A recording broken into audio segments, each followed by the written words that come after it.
नमस्कार दोस्तों, मैं योगाचार्य वीरेंद्र। आज हम बातचीत करेंगे फ्रोजन शोल्डर के बारे में। फ्रोजन शोल्डर एक बहुत ही कॉमन प्रॉब्लम है। यह लेडीज को ज़्यादातर इफेक्ट करती है। फ्रोजन शोल्डर में क्या होता है कि जो शोल्डर है यह फ्रोजन हो जाता है, यानी जाम हो जाता है। इस जॉइंट को ग्लैनोह्यूमरल जॉइंट भी बोलते हैं। हमारा जो बोन है इसको बोलते हैं ह्यूमरल बोन, और यह आकर अटैच होता है। जो ये पीछे आपको हड्डी दिखाई देती है इसको बोलते हैं स्कैपुला। स्कैपुला की कैविटी में यह आकर फिट हो जाता है, इस तरह सॉकेट जॉइंट की तरह, इस तरह सॉकेट की तरह। तो इसको फ्रिक्शन को रोकने के लिए यहाँ पर एक कैप्सूल होता है। उस कैप्सूल का क्या काम होता है, वह जो बोन टू बोन के बीच का फ्रिक्शन है उसको रोकता है, उसको कम करता है।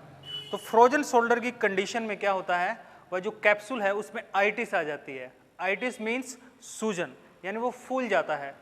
फूलने की वजह से जो मोबिलिटी है यह लिमिटेड हो जाती है यहाँ तक। तो इस कंडीशन को हम बोलते हैं फ्रोजन शोल्डर। फ्रोजन शोल्डर में जब मोबिलिटी कम हो जाती है, मोबिलिटी के कम होने की वजह से यह जो लुब्रिकेशन प्रोसेस शोल्डर के अंदर होता है वह और ज़्यादा कम हो जाता है, जिससे यह कंडीशन और ज़्यादा वर्स हो जाती है और ज़्यादा खराब हो जाती है। तो अब हम बातचीत करेंगे फ्रोजन शोल्डर की कितनी स्टेजेस होती हैं। यह स्टार्टिंग से ही एक जैसा होता है या फिर स्टेज बाय स्टेज इसमें इंप्रूवमेंट आता है, या इसमें क्या चेंजेस आते रहते हैं। तो बेसिकली फ्रोजन शोल्डर में 3 कंडीशंस होती हैं। तो जो फर्स्ट स्टेज है वह है फ्रीजिंग। फ्रीजिंग में क्या होता है, यह शोल्डर फ्रीज होना शुरू हो जाता है और इसमें थोड़ा पेन आना शुरू हो जाता है। धीरे धीरे यह पेन बढ़ने लगता है। जो कैप्सूल है शोल्डर का उसमें आइटिस ज़्यादा आने लगती है, और यह जो इसका पीरियड है वह कम से कम 5 से 6 वीक का होता है। और इसके नेक्स्ट पर जो कंडीशन आती है, जो स्टेज 2 होता है फ्रोजन शोल्डर का, उसमें शोल्डर पूरी तरह से फ्रीज हो जाता है। बस इतना ज़्यादा हम अबडक्शन और मैक्सिमम इतना ज़्यादा इसमें फ्लेक्शन लेकर आते हैं। और जब भी हम इसको और ज़्यादा अपनी जो लिमिट है इसकी उसको और ज़्यादा हम एक्सपेंड करने की, आर्म को और ज़्यादा खोलने की ट्राई करते हैं, तो इसमें सीवियर पेन आने लगता है और जो स्ट्रक्चर है वो पूरी तरह से चेंज हो जाता है और इसकी वर्किंग एबिलिटी पूरी तरह से कम हो जाती है। इसके बाद है स्टेज 3। स्टेज 3 है थॉइंग कंडीशन। इस कंडीशन में क्या होता है, इसमें धीरे धीरे स्वेलिंग कम होने लगती है और शोल्डर की जो है मोबिलिटी धीरे धीरे बढ़ने लगती है, यानी शोल्डर में धीरे धीरे मोशन आने लगते हैं। इस स्टेज में आकर फिजियोथेरेपी करने का सबसे ज़्यादा फायदा मिलता है। आइए अब हम बातचीत करते हैं इसके ट्रीटमेंट के बारे में। ट्रीटमेंट के बारे में सबसे पहले हम बातचीत करेंगे मेडिकेशंस के बारे में। मेडिकेशंस भी इसमें बहुत अच्छा वर्क करती है। इसकी जो आइटिस है, स्वेलिंग है शोल्डर कैप्सूल की, उसको कम करती है, उसको घटाती है। और pain killers and anti inflammatory medicine जो होते हैं कैप्सूल की आइटिस को कम करते हैं, जो कि इसकी रीस्टोरिंग में बहुत ही अच्छा काम करती है। अब हम बातचीत करेंगे कि इसमें क्या क्या ट्रीटमेंट दिए जा सकते हैं, कौन सी एक्सरसाइजेज की जा सकती हैं जिससे हम अपने शोल्डर की मोबिलिटी को रीस्टोर कर सकें। तो सबसे पहले ये जो शोल्डर के मसल्स हैं, इंटरनल मसल्स और आउटर मसल्स, इसमें जो टेंडन्स हैं और लीगामेंट्स हैं, टेंडन्स और लीगामेंट्स लैक ऑफ मोशन की वजह से स्टिफ हो जाते हैं। तो सबसे पहले हम इसमें कपिंग थेरेपी करते हैं। हमारे क्लिनिक पर कपिंग थेरेपी इस पर की जाती है, जिससे इंटरनल मसल्स और शोल्डर के जो आउटर मसल्स हैं वो सॉफ्ट होने लग जाते हैं। इसके अलावा ये जो ट्राइसेप्स मसल्स होते हैं, इसमें जो आउटर हेड होता है यहाँ पर गांठ बन जाती है, क्योंकि हम लगातार काफ़ी दिन तक 5 से 6 वीक तक मोशन है वो बहुत कम रहा है। तो ये वाले जो मसल्स हैं ट्राइसेप्स के, आउटर ट्राइसेप्स के जो मसल्स हैं वो स्टिफ हो जाते हैं। तो इस स्टिफनेस को दूर करने के लिए भी कपिंग थेरेपी दी जाती है। कपिंग थेरेपी में स्लाइड कपिंग थेरेपी बहुत ही अच्छा काम करती है। उससे क्या होता है, ये जो यहाँ पर गांठ बनती है, यहाँ पर जो स्टिफनेस हो जाती है वह आराम से चली जाती है स्लाइड कपिंग करने से। उसके बाद यहाँ पर हम हीट दे सकते हैं, जिसमें वैक्स हीट सबसे ज़्यादा अच्छी हीट होती है जो सबसे ज़्यादा काम करती है मसल्स को, लिगामेंट्स को, टेंडन्स को सॉफ्ट करने के लिए। और उसके बाद इसमें कुछ एक्सरसाइजेज करनी पड़ती हैं। एक्सरसाइजेज में 2 टाइप्स की एक्सरसाइज होती हैं, पैसिव एक्सरसाइज और एक्टिव एक्सरसाइज। पैसिव एक्सरसाइज में जो थेरेपिस्ट अपने आप पेशेंट से एक्सरसाइजेज कराता है, और एक्टिव एक्सरसाइजेज में जो एक्सरसाइजेज पेशेंट अपने आप अपनी बिना किसी की सपोर्ट के करता है। आइए देखते हैं इसमें कौन कौन से एक्सरसाइजेज हम कर सकते हैं। तो पैसिव एक्सरसाइज में जो हम एक्सरसाइजेज करेंगे फ्रोजन शोल्डर के लिए, सबसे पहले हम पेशेंट्स को ऐसे सीधे लिटा लेंगे कमर के बल। तो इसमें जो फर्स्ट एक्सरसाइज हम करेंगे वह करेंगे एबडक्शन एक्सरसाइजेस।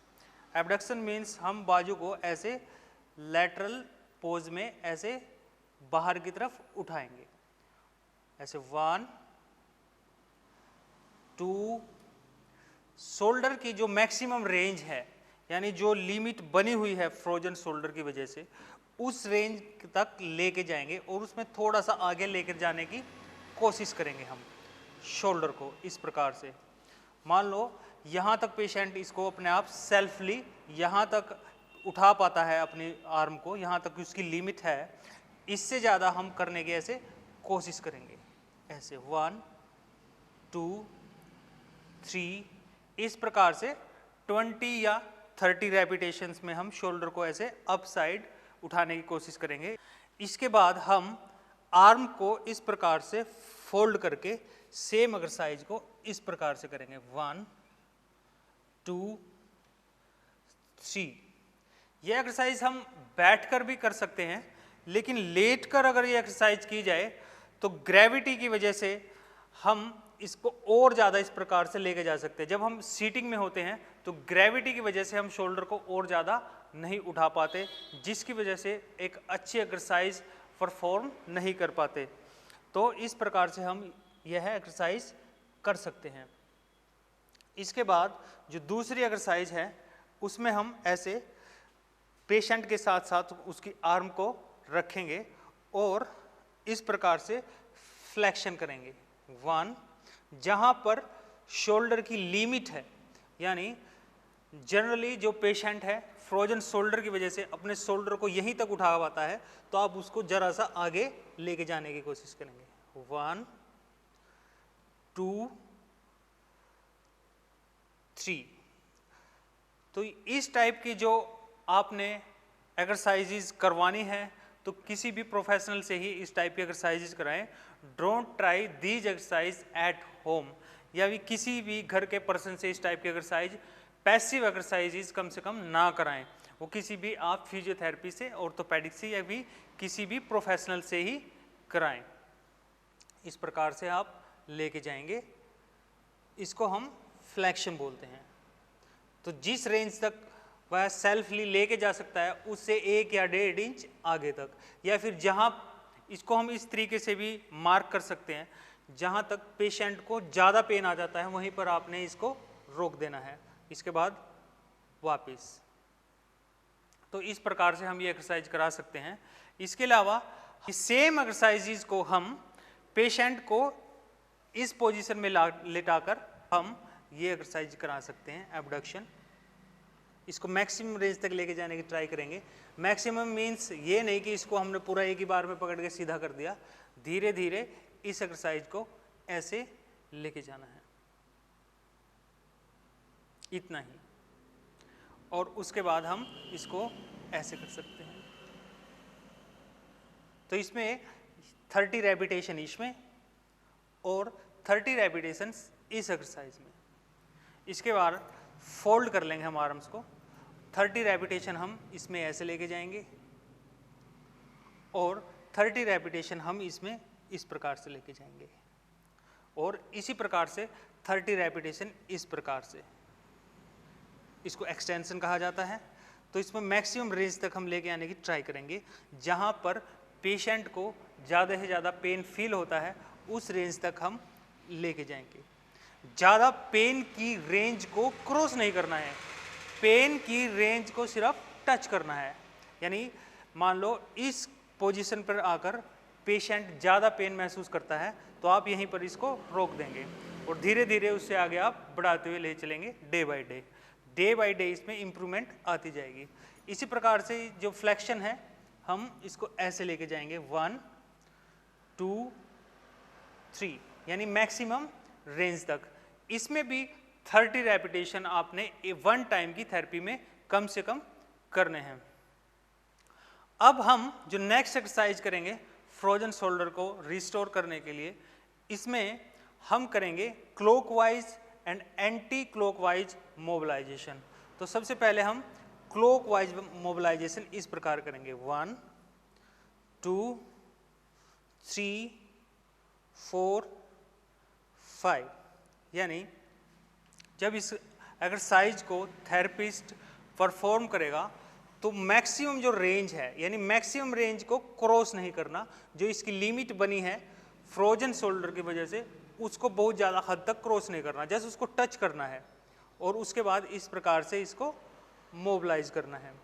तो 30 रेपिटेशन इस प्रकार से मोबिलाइजेशन करेंगे आप क्लॉकवाइज और 30 टाइम एंटी क्लॉकवाइज इस प्रकार से 1 2 3 4 5। हाँ जी, ये हमारी यहाँ पर हो गई पैसिव एक्सरसाइजेज। पैसिव एक्सरसाइज में ये बात ध्यान रहे कि यदि हम हीट देते हैं, पेशेंट को पहले हीट दी जाती है, जिसमें मैंने बताया वैक्स हीट सबसे ज़्यादा अच्छी होती है।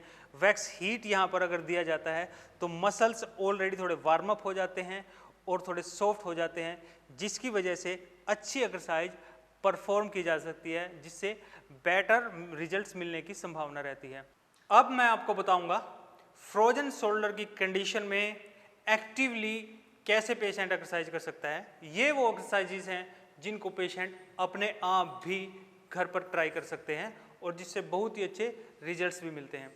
सबसे पहले हम करेंगे वॉल स्लाइडिंग। वॉल स्लाइडिंग में हम क्या करेंगे, इस प्रकार से हाथ को वॉल पे रखेंगे और इस प्रकार से स्लाइड करेंगे। दोनों पाँव में थोड़ी चौड़ाई होनी चाहिए जिससे आप एक घुटने को मोड़ सके और आपका हाथ इस प्रकार से स्लाइड करके ऊपर जा सके। इसमें कई बार अपनी ताकत से फोर्सफुली इस प्रकार से हाथ लेके नहीं जा सकते, लेकिन जब हम अपने नी को बेंड करते हैं तो बॉडी वेट की वजह से हाथ ऊपर की ओर ऐसे फिसल जाता है, यानी स्लाइड होकर ऊपर तक जा सकता है। तो इसमें आप 30 रेपिटेशन के 3 सेट कर सकते हैं, जिसका बहुत ही अच्छा रिजल्ट आपको मिलेगा। जो नेक्स्ट एक्सरसाइज करेंगे आप ऐसे करेंगे, अपने हाथ को बिल्कुल सामने और कोहनी आपकी पूरी तरह से सीधी रहे और एक पाँव आपका आगे हो। इसमें भी इस प्रकार से आप थोड़ा जोर लगाएंगे 1 2। यहाँ तक जब आपका हाथ आ जाए तो आप पाँव को, अपने घुटनों को ज़्यादा मोड़ सकते हो, जिससे आपकी बॉडी के बल की वजह से, आपके बॉडी की प्रेशर की वजह से हाथ ऊपर तक जा सके, मैक्सिमम रेंज तक जा सके। ये एक्सरसाइज करने में थोड़ा थोड़ा पेन महसूस होता है, लेकिन उसको आपने बियर करना है। बियर इतना भी नहीं कि आप एक ही दिन में इसको ऐसे खोल दो पूरी तरह से हाथ को, धीरे धीरे से हमने इम्प्रूव करते हुए चलना है। नेक्स्ट जो एक्सरसाइज है, हम इस प्रकार से थेराबैंड का यूज करते हैं। इसमें किसी भी टाइप का कोई भी थेराबैंड हो सकता है, लेकिन हमने अपनी आर्म को ज़्यादा पुल नहीं करना। उसको कैसे करना है मैं अभी आपको बता देता हूँ। मान लो आपकी लेफ्ट आर्म डिफेक्टेड है, आप इस प्रकार से आकर यहाँ इसको पकड़ोगे और थोड़ा सा इसमें गैप क्रिएट करोगे और अपनी बाजू को इस प्रकार से आप खींचोगे और थोड़ा सा बॉडी को इस प्रकार से आप टर्न करोगे 1 2। ध्यान रहे कि ये आपका अफेक्टेड आर्म हो, यानी फ्रोजन शोल्डर वाला आर्म हो। उस हैंड में आपने इस प्रकार से थेराबैंड को पकड़ना है, किसी भी एक चीज़ से यहाँ पर आप इसको टाई करेंगे और इस प्रकार से आप इसको स्ट्रेच करेंगे शोल्डर को। इससे आपकी मोबिलाइजेशन जो है बढ़ती है। आज मैंने आपको बताया फ्रोजन शोल्डर क्या होता है, उसकी स्टेजेस क्या होती हैं, उसका ट्रीटमेंट क्या हो सकता है, पैसिव एक्सरसाइज हम कौन सी कर सकते हैं, एक्टिव एक्सरसाइज हम कौन सी कर सकते हैं। इसके अलावा हम हीट को कैसे यूज कर सकते हैं और कपिंग को कैसे यूज कर सकते हैं। हम ये जो वीडियो YouTube पर डाल रहे हैं, हम ये सोचते हैं कि आप लोगों को भी इनसे कोई ना कोई बेनिफिट मिले, तो कृपया आप हमारे चैनल को सब्सक्राइब कीजिए और कमेंट कीजिए ताकि YouTube हमें और ज़्यादा प्रमोट करें। और आप हमें प्रोत्साहित करें तथा हमें सहयोग करें। Thank you.